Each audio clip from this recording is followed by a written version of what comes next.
Hi guys, we're here with Charlie Johnson. Charlie is someone that I've followed for the last couple of years. I actually saw him training at my gym when I first moved to Vegas in Fit Club, and he had bleached blonde hair. And I thought, that guy is somebody. I don't know exactly who that is, but I know that guy is somebody. And a little bit after that, he disappeared, and I started seeing his ads everywhere. And I thought, oh, this guy is, in the space. He's got an online coaching business. He does really well in his fitness business. He also has a fitness business mentorship program as well. And then we also have crossed paths through mutual mentorships. I went through Robbie's program. He went through Robbie's program. So I have him here. It's a big deal. I'm super excited to chat. Charlie, why don't you go ahead and introduce yourself, and we'll get to it. Big thank you. So my name is Charlie Johnson. I run 7-Figure Scaling Systems, also my fitness business, CJ Coaching. And I'd say what's unique about my background and story is like none of this was ever meant to happen. In particular, coaching coaches like happened by chance. I never wanted to do it. And I think that's where I think sometimes people fall at the first hurdle. They overthink about where they're going to go. Whereas like the reality is I had a big vision from day one of what I wanted to do, which was number one, get out of my job at the time, which was like as a real estate agent. Mm-hmm. So I left there 25th of February, 2019. I knew I wanted to go and build a big online business. And I then went after it from that and just like took it step by step. And I'm not sure if this is something you see, but I think the big mistake I see is people, they're worried about chapter 10, but they're still at chapter 1. Mm-hmm. And the more you just focus about like, what's the next step you need to take rather than like what's at the end of the race, the easier it becomes. Yeah, I think something I've noticed by watching you is that you move with a fucking vengeance. You move quick. You're everywhere. I remember when I first started following your content, you're in this city, you're doing this with this person. I'm like, dude, this guy doesn't stop moving. But it seems like you got almost a late start and that you're like, okay, I got to move big to catch up based on the conversation that we had, a couple of days ago. So why don't you bring me back to 2019? How old were you at the time? What was your introduction to the online space, and how did you make that shift? So for me, I remember first thing was happening in the online space, like 2017, 2018. In 2017, I started selling like Word PDF documents for like $40 online. And I remember getting to the point where like I could pay my mortgage, and I was like, this is sick. Wow. And that's pretty good. Yeah. And I was like, this is baller. And it was like, you can do a lot with this. And then suddenly I started to see like, I met a friend who was making decent money from it. And I think the important thing there is the law of exposure. Mm-hmm. So once you're exposed to something, you can't be unexposed. Mm-hmm. So like now I currently live in Dubai. There's huge amounts of wealth that we've spoken about. And once you see that and what's possible, you can't unsee it. And it changes your thought process around everything. And for me, that's one of the things that really allowed me to then grow, because I could see someone else who was starting to get some traction online. It's like, well, if he can do it, then why can't I do it? And then I understood that that was my vehicle to then get out like the 9-to-5 matrix of working for a corporate company, because no one gets rich with a job. No one gets freedom with a job. You get freedom by having a business or becoming an entrepreneur. And I think the most challenging things with that are actually taking the leap. So for me, for example, I could have left my full-time job 6 months earlier. I procrastinated because I was maybe making $20,000 a month online. Had a salary job where I was making $100,000 a year. So like, I was like living the dream. I had nothing to worry about. Yeah. So like, I was just comfortable. But this is the most dangerous place for most people in their life, is when they're comfortable. And this is why I think now, when I'm really uncomfortable in business or in life, is like, this is when you grow. And I look back now with fond memories of when I was really uncomfortable then. That's what forced me to grow to where I am now. And I think that's the big pivotal thing. And you mentioned earlier about like the urgency thing. Mm-hmm. I always had that from a very young age. And I remember my dad's friend telling me a story. He was like, the most important thing you need to do is just do it now. He had like a sign on his desk, and he was worth like 100 million or something. Wow. And you know that like law of exposure thing. When someone like that much influence tells you that, I'm like, so now I just went to Alex Ramose's workshop. I do some work for them. Like, I'm literally on call. The reason I'm late for this, like there's like implementing stuff from that, because I'm like, have to do this right now. Because I have this fear when I find something that we're not doing, like, how did I not know this? How much have I lost? Yeah. And this is where the biggest tax anyone will pay, ignorance tax. Yeah. Yeah, I would definitely say that's probably your strongest suit. You learn something and you implement it, because I've seen it myself just from watching you on social media. But this all happened back in England, correct? Yeah. And you've told me, and from what I've heard from people who are from England, is that the mindset there is not very entrepreneurial. It's a pretty small town mindset for a country. And so how did you break free from that, having already been into your 9-to-5 job, being surrounded by people that were probably following a very similar path, and you said, actually, I'm going to go way over here, while you were still there? I would say that was like the lonely chapter of my life from probably 2018 to 2020 to 2021 when no one really understood what I was doing. So like friends of mine at the time is like, and were you still in your hometown at this time? Yeah, still my hometown. So people were like, who does Charlie think he is? Why is he not coming out? Like I distinctly actually remember going on holiday to Mexico for a friend's wedding. And I remember a lot of the time I was having to work and they're like, why is Charlie not coming hang out by the pool? It's like, I had to do client check-ins and do stuff. And what's funny now, 7 years later, their lives are exactly the same as they were 7 years ago. And they're like, how have you done all this? But in my head, I'm like, you remember back then when you like took the piss out of me and gave me shit? This is the difference. And I think that's the big thing I say from everyone is the compound effect of everything you do will like accrue over time. And I think that's where every choice you make makes a big difference going forward. So I think you're either going to go do something that's going to take you to where you want to be or take you away. I think one of the big problems is a lot of people don't actually think about where they want to go. Yeah. I kind of fell into it on accident. I graduated high school in 2014 and 2012, 2013 is when Gymshark and Instagram first get the scene. So I was like, fuck college. I'm going to be an influencer. I'm going to get sponsored. But I lived in a very small town called Salinas, California, which is an agriculture town. I had never been on an airplane until I was like 19 or 20 because the closest airport was San Francisco, which is an hour and a half away. I tried to do something in my hometown, but I couldn't make it stick. But it wasn't until my girlfriend at the time, she said, you know, I'm moving to San Diego. You can either come with me or you can stay here. And I thought, well, shit, I got nothing going on over here. I was busting cables.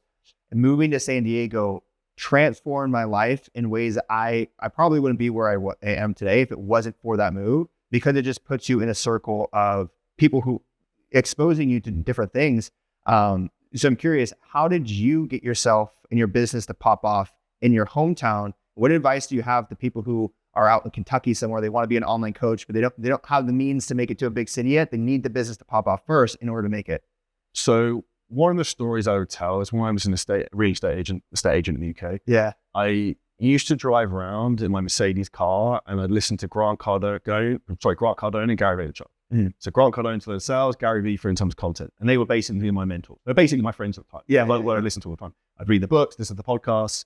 So like, if you're not in a position where you can physically surround yourself with those type of people, we live in an era now where you have the best information for free from the smartest people in the world on any subject you want. So you don't have an excuse in that aspect. I say one of the things that helped me at the time is the gym that I trained in had a couple of big fitness influencers who I then saw how they were using content and social media. And I was like, I see what you're doing, but I can do that better from a marketing and sales perspective.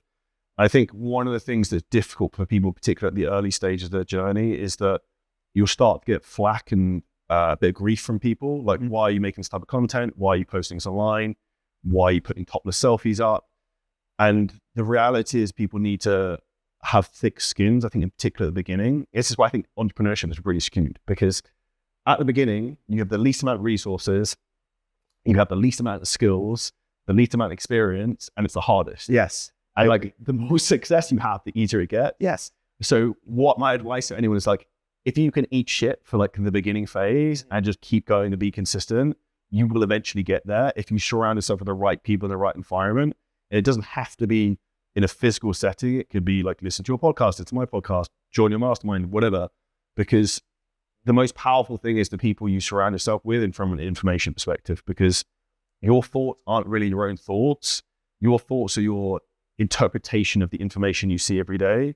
So if you can control what you see and you only see positive information, so I don't watch the news, then you then realize success is possible and everyone can become successful. Yeah, you can literally brainwash yourself to success. I remember my first quote unquote mentor that I listened to was Andy Frisella. Yeah, Andy Street. Yeah. Do you remember when he was doing Periscope lives back then? I was on those Periscope lives listening. I was like 17, 18 years old, and I'm like, this is what I'm gonna do. And I was able to brainwash myself into success by reading books, by listening to interviews, by watching podcasts and things like that.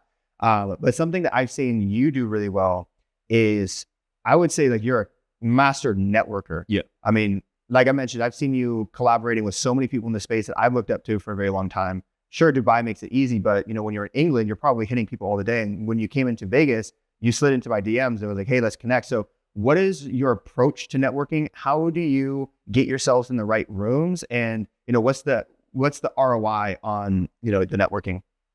So to be frank, I say the way I got into a lot of the networks at the beginning is I paid my way in, and even very much now. So like, I paid to go to big events. Like Hormone thing yesterday, right? So like $5,000 for 2 days. Like everyone there is a certain caliber of person. I met some sick people.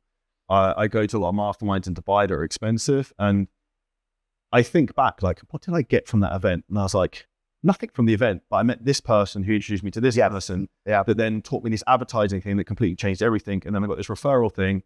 So the thing you have to think about is not what will it cost, but what will it cause? Because one person can change your life. And what I think is also very powerful is a good friend of mine, Daniel Priestley, talked about this, is positioning yourself as a key person of influence.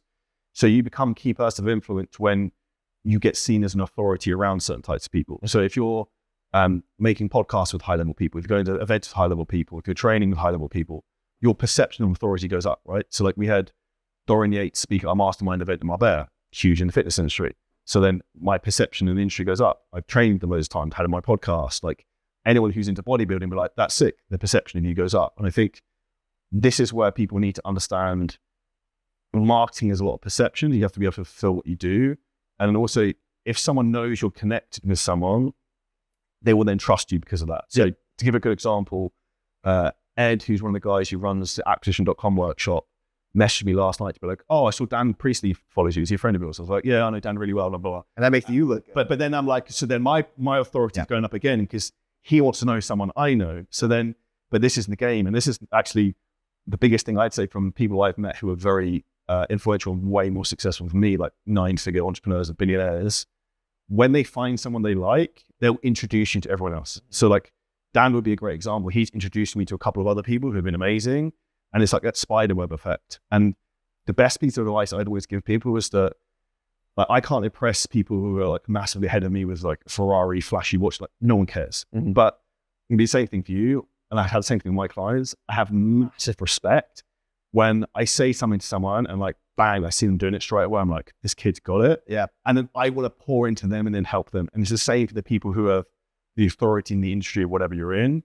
If they see that you're taking action, what they tell you to do, they will really try and push you and help you. Yeah, I love that. I think I totally agree because there's people in my life that have dramatically changed my life today that if I look back at the sequence of events, is because I went to some random event and met this person, they introduced me to this person, and now that person's like my best friend. So you really never know where life is going to take you, who you're going to meet, and who those people are going to turn into as well. A lot of the people that I networked back in San Diego in like 2015, 2016, 2017, they were kids. We were all kids. Now they're doing, hundreds of thousands of dollars a month and we've all grown together. So it's like, you always want to do your best at meeting as many people as possible because you never know who that person is going to turn into or who that person is going to introduce you to as well. And good people know good people. And they always fed their flock together. And then they want to help each other, right? So it's like, we've helped each other, introducing each other to different people. And I think that's also the thing of like, if you also go into relationships with the intention of trying to help others, people want to help you. And I think that's actually one of the things, if I speak about Dubai, is really good is British culture, I try not to slate it too much, is very much like insular. Everyone's afraid, don't steal my toys, don't share what I'm doing. Dubai, everyone's like, oh, Zakk, I'm doing this, you should do this, you should do this is crushing it. Like everyone wants to help each other. And I think the more you get yourself in constructive environments, the easier it becomes to grow because I basically have a mastermind on my WhatsApp of just whoever I want to talk to that day. Yeah, that's literally why we're moving to Austin is for the networking. But tell me about the beginning of your business. So real estate agent, was fitness always a part of your life? Was it always something that you were super passionate about? When did you decide to go to fitness? What were some dark moments where maybe you experienced some self-doubt and maybe you wanted to turn back, but you didn't? And then what was the moment where things finally started clicking for you? So I originally became a personal trainer in 2008 and I basically failed. So this is my big gripe with PT qualifications, universities, colleges, all that type of stuff. They teach you how to train people, in my opinion, not particularly well, but they don't actually teach you how to run a business, make money, and like live your life. Or how to coach people too. Yeah. So they teach you how to like safely look after people, but they don't teach you how to coach people, psychology, how to sell, and how actually to run this as a business. So I did that for 6 months, essentially failed. I then became a ski instructor. So I did that for a year. I then went into real estate because I was like, seemed like I make money, seems like a safe thing to do. And then fitness was always a huge passion of mine because I'm very driven and it's something that I like about fitness stuff as relates to you is that with your body, you have complete control. Like I can control what I eat, I can control what I do in the gym, I control everything. Business has a lot of external variables, whereas if you want to be in great shape, you can be in great shape. It's just your own choices. So that's something I was always very passionate about. When I saw what was happening in terms of the fitness industry growing online, I was like, this is my golden ticket out of this 9 to 5 job of like Groundhog Day every single day. Because I remember literally sitting in my office at work, just like wishing the week away. Like I can't even imagine thinking like that now. And the reality is that's how 90% of society lives. But I would say probably the most challenging time to me has been a fair few. One, and this is why I say pain is knowledge really fast. I remember getting an email. This always happens timing wise, right? So I remember getting an email. I was supposed to take like 2 days off with my wife at the time, now divorced, which is another story. And I got an email as I was like going to the gym to train early so I could take 2 days off at like 5:30. First line is, "You're fucked, your business is going to be shut down." And basically what had happened is I had way too many payment disputes on the payment processor, didn't really know what I was doing, paid no attention to it. And I basically lost $250,000 by a payment processor getting shut down. So that was a big learning curve and a scary thing at the time, because I also just invested in some real estate in Dubai. The second big inflection point for me was when I decided I wanted to move to Dubai. I happened to split from my wife at the time. And I was sitting 6th of January, I split from a 10-year relationship. 7th of January, I had to give away all my personal possessions, my house, like everything I owned. 8th of January, I was sitting in Kingston Hotel, Hilton, about to speak on a big podcast. Opened my phone, bang, Instagram disabled. Oh, I've had that happen, dude. I know, I was like, fuck. And that was like 80% of my revenue at the time. We were doing like $250K a month. And I was like, you know, when it rains, it pours. In my head, I was just trying to think, this is character building. This is going to be a cool story you can tell. Like, obviously, I'll shit myself. And I got a photo of myself like holding the piece of paper for Instagram, like the most depressed person in the world. And long story short, 3 weeks later, I got the Instagram account back, but I didn't know that. But that was actually one of the best things that happens to me for my career. One, from a resilience standpoint, but secondly, it also forced me to learn the skill of paid advertising, because up until that point, I was just rinsing organic because like you just could. And then that's why we're trying to think, like, when you're going through a difficult period in business or life, what is this trying to teach me? How is this going to help me improve? And then also, like, if it was easy, everyone could do it, and then it would be worthwhile. So like, if it's hard, it means that like the barrier to entry is higher. Because I actually think if something's too easy, it means everyone could flood in and do it. Yeah. I believe, now obviously I haven't experienced the death of a family member yet.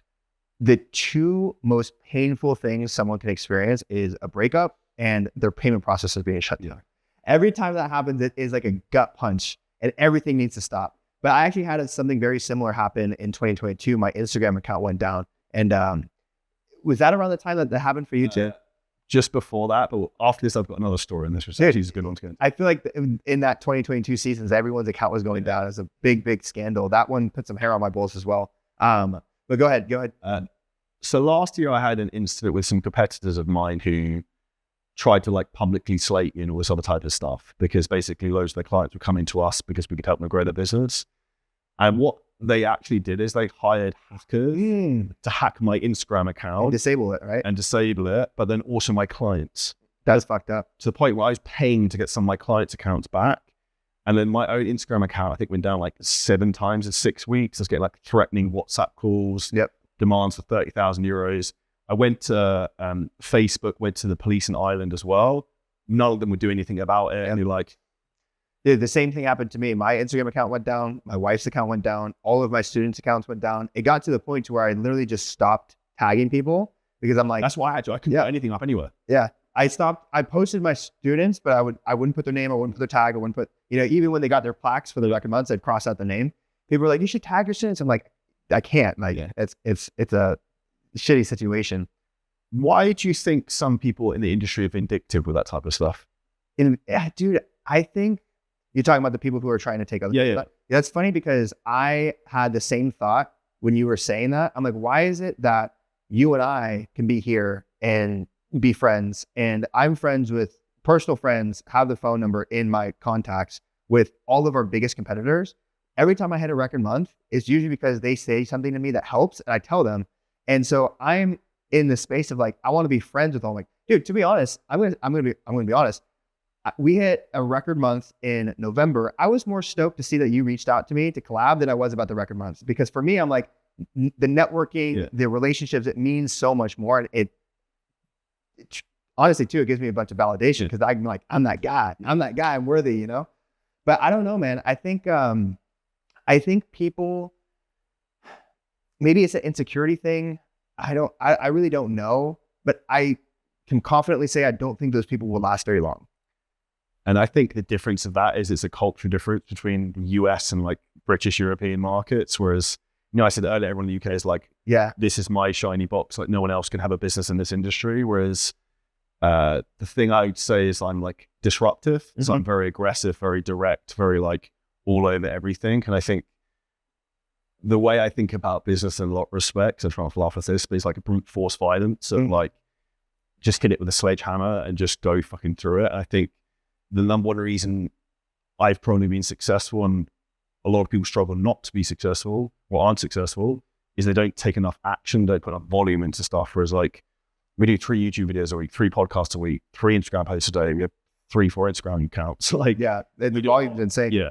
And I would say that's what got my fitness business off the ground too, is like I was relentless in the DMs. Most people don't put in the time to just get the basic first step to build a team is to do the work yourself. And most people aren't even willing to do that. But in the beginning, I was freaking relentless doing that. Why do you think people aren't willing to put in the work at the beginning? Because I see that as well. And the big thing I think is people they think they're too good to do certain things. I don't know if they think they're too good to do certain things, but they don't see themselves as the person who needs to do it yet. And they're worried about coming across obnoxious. They're worried about annoying their audience. They're worried of rejection. Dude, I get hate comments every single day and I laugh and just delete them. Yeah. And most people don't have the skin to really take that to the chin. Most people too, when they send a DM, it's really scary. And when the person tells them no, they're good, even though it's not like a straight up like rejection, they take it so personally. Whereas I just didn't care. So I think that when you're coming from a 9-to-5 background, or you're coming from a traditional mindset, you have to go through an identity change and become someone new, become someone who's willing to do the work in order for you to make it across the other side. I see a lot of people, even in our program, that come in that want to be a coach, but the people that succeed are the coaches, the people who see themselves as a coach. They just need the business aspect. And so they've been posting fitness content. All their friends know that they're the fitness people. And so it's not hard for them to get a kickstart because they're already that person. Whereas other people who are coming into this with different backgrounds have to first become that person and then do the work. So like my big thing with that is that's where people aren't congruent with what they're doing. So like I fucking love business. I love making content. So like if I didn't need money, I would still just do this anyway because I don't know what else I do. Because I'm really passionate. I enjoy doing this thing. And I like learning. I like the process of helping others. And I think when you surround yourself with what you actually like doing, it's not work. Like work is technically my addiction because it's like what I like doing. So for me, it's almost like this is a big video game I'm playing. Yeah. Like, how much can I try and improve this thing? And I think the problem I see is that too many people sometimes try and come into online fitness coaching or any online business or any business just trying to make a quick buck. Yep. But if you're going to try and make a quick buck, you don't really want it enough. So then when it's not easy, you're like, well, it's too hard, I'm out. Yeah. I mean, I've even had people be like, hey, I don't really want to be an online coach. I just wanted to make money. Those are the people that don't last very long. Or they don't even like fitness in the first place. Yeah, exactly. So it's not going to work. Right? Yeah, exactly. But let's talk about the moment where you felt like you made it. Like, what was that moment? Was there any specific one moment? So it's funny you say that. So someone asked me maybe a year ago, maybe 6 months ago. It's like, when did you get rid of imposter syndrome? Mm-hmm. And it was probably only like 18 months ago, maybe. I'd still already done like 10 million or something plus in sales at that point. And I think... Why do you think that is? I hold myself to a very high standard. I think it depends on different personality types. So like transparent, I do a lot of work with therapists to try and like understand my own way I think. I think it's something very valuable people should do because the more you understand how you think, you can manage yourself to a higher level.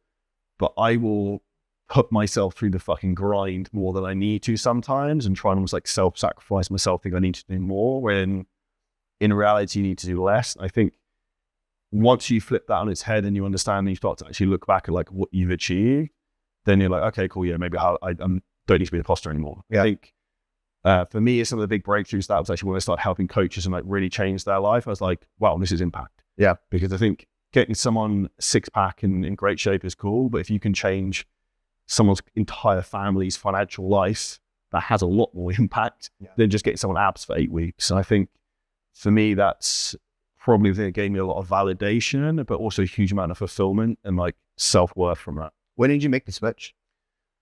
I launched Seven Figure Scaling Systems in June 2022. So I think probably the summer that you saw me here. Yeah. Where I had like ropey blonde hair. And I think that for me was just by accident. So like a good friend of mine, Antoine Blanco, who actually now is business coach as well in France, I helped him scale his fitness business. He basically asked me in terms of like how, like, will you just help me mentor me? Like, I know what you've done, you crush it at fitness, blah, blah, blah. I was like, look, dude, I don't do this. I don't want to do this. And he's like, look, I really need your help. It's like, fine. I just made a price and he paid me. And I was like, you know, I actually really enjoy doing this and this is really fun. So then one thing led to another and it got out of hand. I think it got out of hand. Yeah, it just snowballed, right? And I think that's the law of accumulation. Like over a period of time, it just scales up. And I think you then find what your real passion is. And I think that's actually one of the problems sometimes when you're younger is I was always very driven from 18 to 30 and I wanted to do something, but I didn't know what to do. And the reason I feel now that I have to do things quickly is that I didn't have that thing when I was younger. So I feel like I'm playing catch up. But I think I said to you the other day when I was 25, there wasn't really Instagram. Yeah. I maybe just started. I was lucky. Yeah. You know what I mean? I was lucky. I had an Instagram at like 16. Yeah. You know, just like the formative years of Instagram where I was able to see people's life change dramatically. But yeah, I can imagine it's probably tougher for people who are already so far in their own ways by the time they're 25 to get something pop off like this. I think I was probably the last window into that. I think I'm very grateful though, because I actually try and flip it on its head. That one of the reasons I did was because I had a lot of experience in another industry of managing other people. So when I understood how to market and use social media, and then knew how to manage teams, hire people, sell, like how a business should operate. Whereas if I was like 18 or 21 and had no experience, would I have been so successful? Maybe not. I had a really hard time, to be completely honest. I decided at 16 that fitness is what I wanted to do. I knew that online coaching wasn't a thing until like 2017, 2018. So back then in 2014, it was like you get a massive following, you sell $30 workout plans and you get a sponsorship. And so that was my plan. The Duncan Lucas model. Exactly. And I struggled because it never popped off for me. I was never that guy. I was a young kid. I didn't have the physique. I didn't have the network. I didn't have, any of the things to make me pop off. So I had to work, odd jobs. I worked at a yogurt shop, worked at bussing tables, did that for 4 years. Until finally, when I was around 23, 24, mentors hit the scene. And do you remember Sterling Griffin? I recognize the name. Okay. He was the first person I came across. It was Sterling Griffin. And then there was Brian Mark at the time too. That was the first time I learned that you can hire somebody to teach you how to run a business. And I was broke as shit. And so I spent like a year or two to save up $5,000 to $10,000 and finally invested into my first business mentor. I hit $10,000 45 days later. Right. So yeah. And that is something very rare that people have the British term like minerals to do, to be able to save up that much money from working hard to then invest in it. What was that a difficult thing for you to do, or did you know that's something you? Dude, I was driven by fear because where I grew up, the only opportunities there is really to work for a farm, work in agriculture, or the state. And I knew I didn't want to do any of those things. I knew I wanted to be an entrepreneur, but I didn't know what I wanted to do. My mom was very, what about taxes? What about health insurance? What about retirement? And so I, as a young kid, was like, I'm on my own. Like, I need to figure this out myself.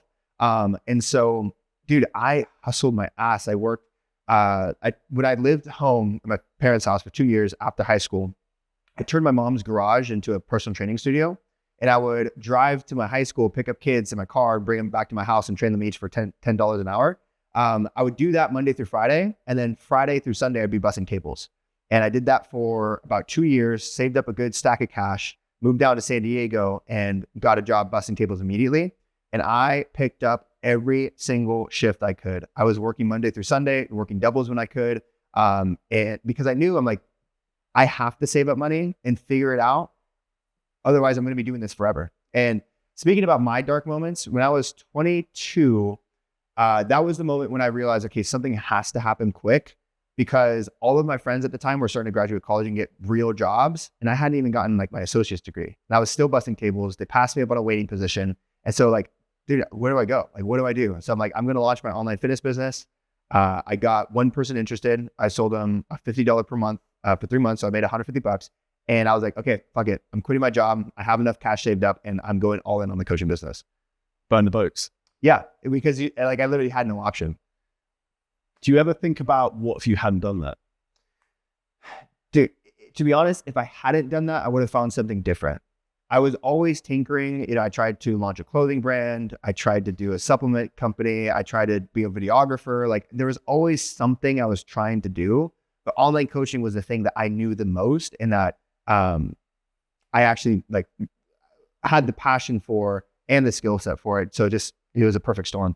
It's funny you say that, 'cause the same thing for me. I tried Forex trading. Yep. I lost a lot of money with Forex trading. That one. And then I set up a CBD company that didn't work. And then I suddenly realized like you should probably just stick to what you know. Mm-hmm. And I think if I was to give one big takeaway from the spending some time with Moses the last 2 days was like, just pick one thing and just do it really, really well for a period of time and just don't do anything else and just get better at that one thing. I tell my clients that all the time. I have clients that are like, you know, because once they get into our high level program and they're starting to make money, I'm really passionate about finances and investments. And I get them set up on like a retirement plan. I teach them where to invest their money. And they're like, well, what do you think about this meme coin? What do you think about, and I'm like, they're playing different games. Like you are a business owner and your active income is coming through your business. So focus on that and put your passive income into something that you can confidently grow. That's not going to take up a ton of time, but you can't compare what you're doing for your active income against some 25-year-old who's trying to get rich and that's his active income. You're playing a different game.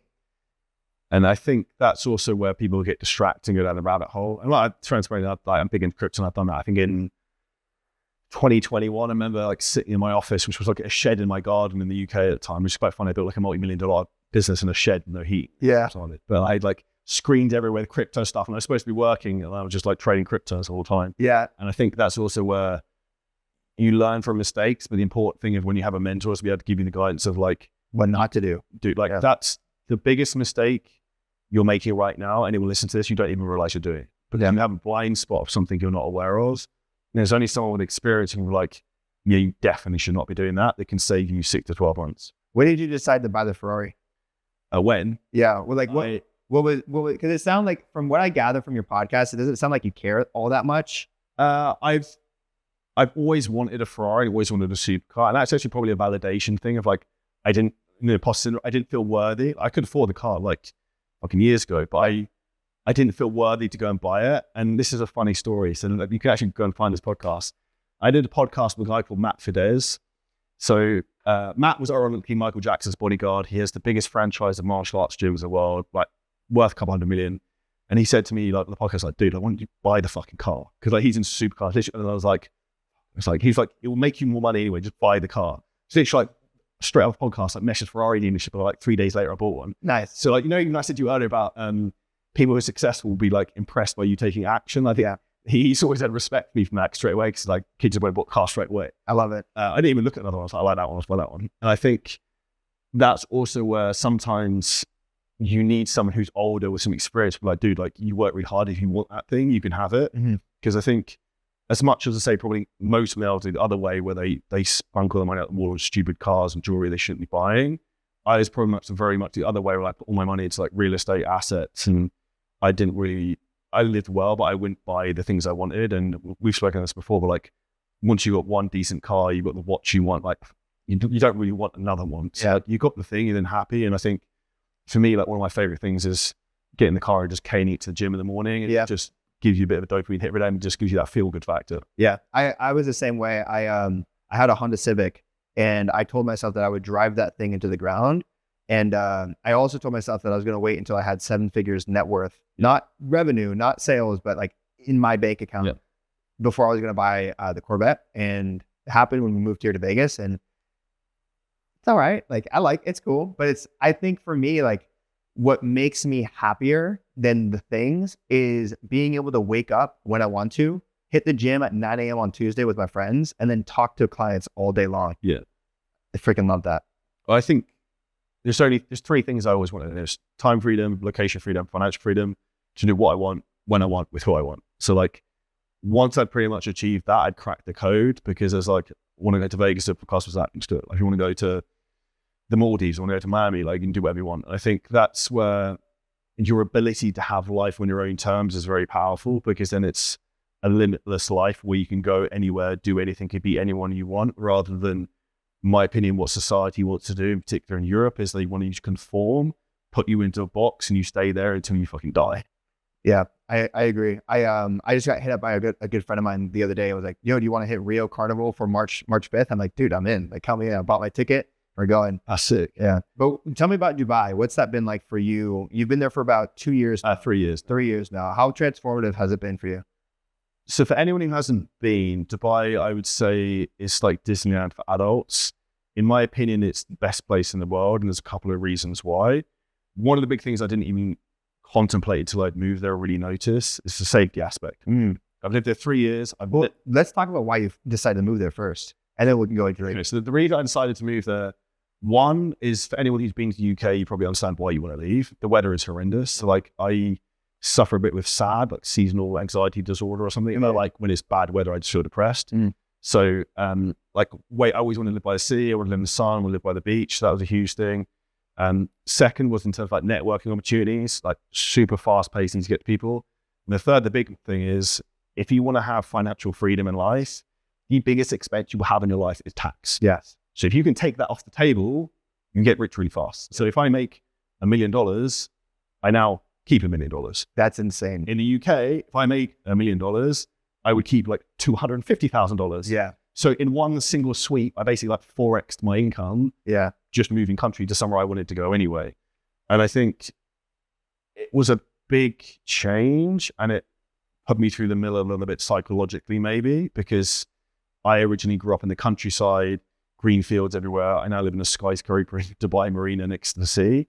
So I think that took a bit of getting used to. But you mentioned earlier, like your authority and network I have, none of that would happen at that level if I wasn't there, because the access to the best people in the world there is insane. Yeah, because Dubai is like a melting pot for the best talent everywhere, where everyone's coming into, and everyone wants to support each other and connect. I love that. Yeah, all of the people I look up to are all in Dubai.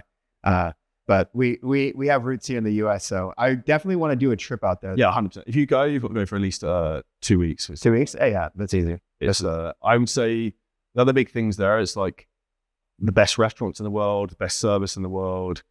There's only one downside, which is why I came to Vegas that summer. The heat in the summer is like 50 degrees Celsius. So it's hotter than here, but the humidity is like 80%. Yeah. So here it's dry. You can't go outside. It's like insane. Did you know about Vegas before? Because you were in England, and then you moved to Dubai, and then you came to Vegas for a week or a couple of weeks, months? So I've been to Vegas once before, which is ironically on my stag do. And I actually recorded a podcast on this week, because I just thought it was funny to talk about the difference in my lifestyle now compared to then, because I came here in, I don't know, 2017. 2018, and was like a massive degenerate. Yeah. Oh, that's the place to do it. Yeah. Drinking, strip clubs, drugs, like all that type of stuff. And I look back now and I'm like, who you are now versus who you were then, and the habits you have are completely different. And I say the biggest things that will make someone successful are their habits every day. And I think if you focus on the daily process of what you do and not the end result, eventually you'll get the result you want. And I think the reason a lot of people struggle is they focus too much on the result. And when the result doesn't come quickly, they stop. But if you just focus on taking the right daily habits, the right actions every day, you eventually get to where you want to be, and you also get proud of yourself and get confidence. Yeah, I agree. It's people always tell me, like, or they ask me, like, what do you need to do on a daily basis? And what I always tell them is, like, you just need to do a little bit of the right things every single day. And you don't have to work, 12, 16 hours a day and cram in, unless you're working like a 9 to 5 and you have to work the after hours. But when you're first going full time, it's more so about the daily habits that you have to just do the simple work, which is just create content, do a little bit of lead gen, take a few sales calls, make sure your clients are happy. You can do that in like 4 to 5 hours a day and build a really massive business. It doesn't have to take all this upfront work. It's just slowly chipping away at the daily actions. And the biggest problem I see with people is they're inefficient in their processes of doing it. So like, if I was to give some insight to people to how to make that easier, is like, this is something I hammer home into people you have to do, is plan tomorrow, today. So it's like the end of today is Wednesday. Okay, so the end of Wednesday, like what do I need to do tomorrow? What are the 3 things I have to do first thing I get up? Bang, bang, bang. And if you get up and you just do those 3 things, you've already won the day. If you then just make your content, do whatever the other busy work you have to do in business, it's then easy. And people just struggle, in my opinion, because they're not actually organized to do the work. And it's like the activation energy to do the thing that almost puts them off more than doing the work itself.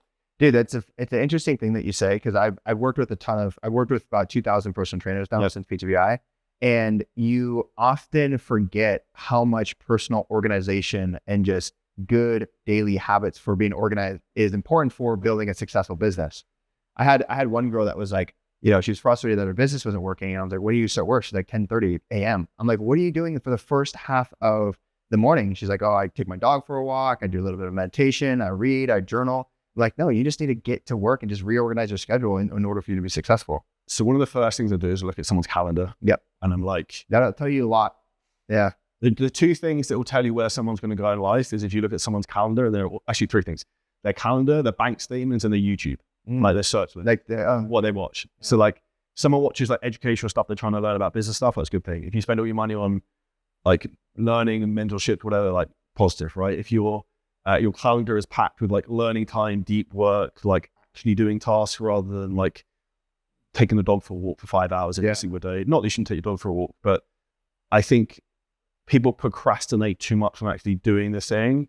Whereas like, I said earlier that I work with therapists. I understand myself very well. I have a very addictive personality and I'm a massive dopamine addict. So like for me, I'm like, okay, cool. If I get up early and I crush 2 to 3 things are important, dopamine. So I'm like, come like 8 a.m., I'm on a high and I'm like buzzing. Yeah. I feel like I've won the day already. So for me, that's like, okay, I've already crushed it and I could just sit around in my pads all day if I wanted to. Yeah. Not that I'm going to, but that I think is also understanding. One of the most important things I actually said at one of our events recently is that, and I don't know if this will hit home to anyone listening, but it's like, never do anything that will make yourself feel guilty. So for example, today I was really tired from the last 2 days and jet lag. Every day this year I've got up before 5:30. My alarm went off at 5:30 and I was like, don't wake up. I was like, just don't be a pussy. I was like, you've gotten up like 35 days in a row. It's like, you have to get up. Yeah. And I got up. And that's why I also try and look at like gamifying the process, because I don't mean to like video games, like when you're on a hot streak, you want to keep going. Like you want to keep killing the zombies. So I was like, you're getting out of bed whether you like it or not. Yep. So the more you can like gamify life and try not to put too much stress in it, the easier it becomes. I like it. What's on the game plan for 2025? So for us, it's really looking to try and scale our audiences from a media perspective. We've also got a software business that we're launching, and then to scale much more in terms of what we're doing with actually our fulfillment side. I want to build the best back-end account internally in terms of what we do. Basically, my idea is to build like gym launch for like online coaches and just really try and crank that through the roof. Probably slightly insane when to take it to that level, but it's probably the idea we have. And I think for me, it's more about the game than the end result. I enjoy the process of building a thing and trying to fix stuff, which actually I'd say for the introverts listening to this can relate, is that I think sometimes as entrepreneurs, we break stuff so we have something to fix. And one of the most stupid things I remember saying is, I said this, I can remember the distinct moment. I was like strutting around in the sun in Spain in the summer in like July. And I was with my girlfriend, I was like, this is just too easy. It's like I'm crushing everything. And then like I didn't really have much to do. And then I had all this shit kick off with people like disabling Instagram accounts, like, and who brought that on? Myself. Yeah. So I think also one of the things to think about is that business goes in cycles. So like when you're crushing it, like that will pass. Yeah. When you're having bad times, that will pass. And you mentioned earlier about mentors and networks. A friend of mine, a mentor, was texting me on Sunday. He used to be a fitness client. He's a billionaire from Iceland. And I was like, how do you handle like the ups and downs of business? Because he said he had a slow year last year. And he's like, he said we throw some stoic stuff. And he's like, the best saying is like, when there's good times, it'll pass. When there's bad times, it'll pass. Mm-hmm. I agree. I go by a motto that says, in times of adversity, live in hope. Yeah. And times of prosperity, live in fear. Is always, it's going to come. It's going to come. But I don't know if this relates to you more as well. Is why I'm asking is that when I have a sick month, I'm like, well, everything's crushing. I'm like, you think it's going to last forever? Just remember this, because like in 2 months, something will be going bad. Yeah. Just think back to like, whatever. Do you know what I mean? I know 100%, because this is something that my wife has helped me with a ton, is that she kind of brings me back down to earth and is like, hey, remember 2 months ago when you were having those problems and now you're crushing it? Just remember this now in 2 months when things are going to get tough again. So it's good to have her kind of bring me back down. Do you see a time period in those types of cycles sometimes? So I will say from 2020 to 2023 was like record month after record month after record month. 2020, the middle of 2023 to about the end of 2024, so a little over 18 months, things slowed down pretty significantly for us. Now, we were so profitable, we were so good, but we didn't beat the year last year. We matched it. This year, things are popping off again. And I'm like, okay, cool. This could be a record year for us. So I don't know, maybe when I have 10 years in this business, I can confidently say like, these are the cycles. But I heard Andy Frisella say one time that business happens in 4-year cycles. 4 years where you're growing, 4 years where you're rebuilding.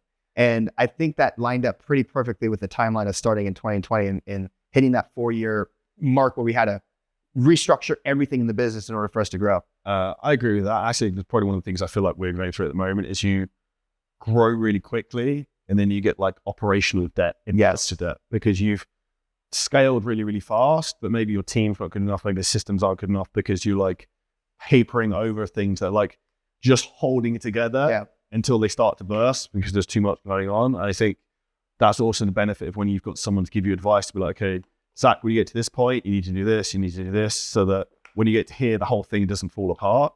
And I've seen that happen to a lot of people with businesses. So I think even to give an example from a financial perspective, which you're very switched on with, is that I see people who are coaches invest way too much of their money into like real estate. Mm-hmm. They have a bad month and then they're cash flow is fucked. They're fucked. So like, which I think is also where you have to protect to the downside sometimes. Which is actually one of the reasons why like crypto is like a liquid asset. If you had an issue, you can't pull it out. If you put $1 million into a property, I can't pull out my stone in 30 seconds. Yeah. Like it's going to take a while. Yeah. We had the same issue happen. 2024, it was all the decisions that we put in place when we launched the business finally caught up to us in 2024. We had to spend the entire year redoing a lot of those decisions. And what's great is that, do you know who Jordan Duggar is? Recognize the name. IFCA. Okay. He's one of the bigger competitors here in the US. He does what we do. Yeah, I sat down with him and he's like, yeah, this is where you're fucking up. Like, do this, do this, do this. And I'm like, dude, we're in battle together and you just gave me a sharper sword. Like, that's the fucking coolest thing ever. And a lot of the decisions that we put in place, it wasn't going to be until a year later that those were finally going to take effect. And a year later, we hit a record month. So it's funny. So I don't think I said this earlier. I spoke to Alex Hormozy yesterday and I was like, we need to scale our front end. Do I focus on paid ads? If so, what strategy? Do I focus on our organic? And he's like, give me your business numbers. He's like, neither of those. You need to fix your churn. You need to increase your LTV. That's it. That's what we did. Yeah, that was our issue. Is that we added in a back-end offer, we added in a re-sign offer, and now I'm going to be doing a one-on-one offer. Will hopefully take us over 300K per month. Yeah. That's what we want to hit this year. Is our first 300K month. That's sick. I think the beauty with online in fitness and business, the market's getting bigger and bigger and bigger. Mm-hmm. So anyone who thinks it's saturated is lying to themselves, because one of the things that is always very positive when there's competition in a marketplace shows there's money. Yes. Because if people weren't trying to come into it, it means there's no money there. Yep. So I think that's also like a supply and demand curve. And I think the online space is going to go from strength to strength to strength. Yeah. I mean, dude, 10 years ago, this didn't even exist. Now people are looking at programs like ours as an alternative to university, which ultimately is my goal. Like that's, for me, I was a struggling teen because I didn't know what I wanted to do with my life. And so this gave me an opportunity to find my passion and build a career and be much more successful than I ever even thought possible. And so I love being able to provide that to somebody who's lost and young and needs a roadmap to, be successful. I don't know if this resonates, but like the reason I do what I do now is to help the younger version of me. Yes. Because I didn't know what to do, how to, when to do it. I had a lot of really poor advice from mentors who then stabbed me in the back later on. And I think that's also, where you can become your own hero, if that makes sense, to help the younger version of you. And I think it's then if you build something that you're actually almost building for yourself to then give back selfishly, you love the process, but the thing you build will be sick. Yeah, I love it. Yeah, this is what I want to do for forever, essentially. But to wrap things up, out of the whole entire conversation, for someone who is looking to get started in this space, they're looking into the online space, they haven't launched a business, and they're looking at someone like you who's balling out of control, living the life in Dubai, what advice do you have for that person? One thing I'd say is when you look at myself, Zakk, whoever it might be in the industry, is look through things to the right lens. So someone might look at someone who's successful, and maybe I did this previously when I was younger, and be like, fuck that guy, or like, and I'll have envy. Mm-hmm. But what you want to do when you feel envious is you either need to lower your standards or increase your work ethic. Mm-hmm. So I think it's understanding from your perspective, if you're listening to this, if someone's done the thing you want to do, that means you can do it too. So for me, for example, particularly where I'm from the UK, no one had done what I did. So I had to like blaze a path on my own and just figure shit out. Yeah. And it's actually easier when people have already like cut that path through the jungle for you. You're not trying to hack down the trees and find a way. So I think it's figure out what you want to do, figure out why you're going to do it, and then find someone to do it. And I think the biggest thing most people don't do is they don't actually spend time thinking about clearly, like probably the big three questions to ask is quite deep. Is like, one, like, what do you really want? Like deep down, like what's the lifestyle you want? How much money you want to make? What truly makes you happy? Like what's your purpose? Second thing is like, how badly do you want it? Like, is it surface level? Like, oh, I just want to make a bit of money, or like you'd fucking like die trying. So I might die trying. Thirdly is like, how much are you willing to suffer to get there? Yeah. Because the reality is you are going to suffer. Yeah. And it is going to be shit at places. Yeah. So like, if you're like, if you come to me or Zakk and you're like, cool, I want to be able to make 100K a month. And like, I'm willing to work as hard as possible. I'll do whatever it takes. And I'm willing to suffer. I don't give a shit. Like, you will achieve it if you have that work ethic. But if you're like, you want to dip your toe in the water, but then you want to have massive results, the two aren't congruent. I love it. Charlie, thank you so much, man. Thank you. Appreciate it too.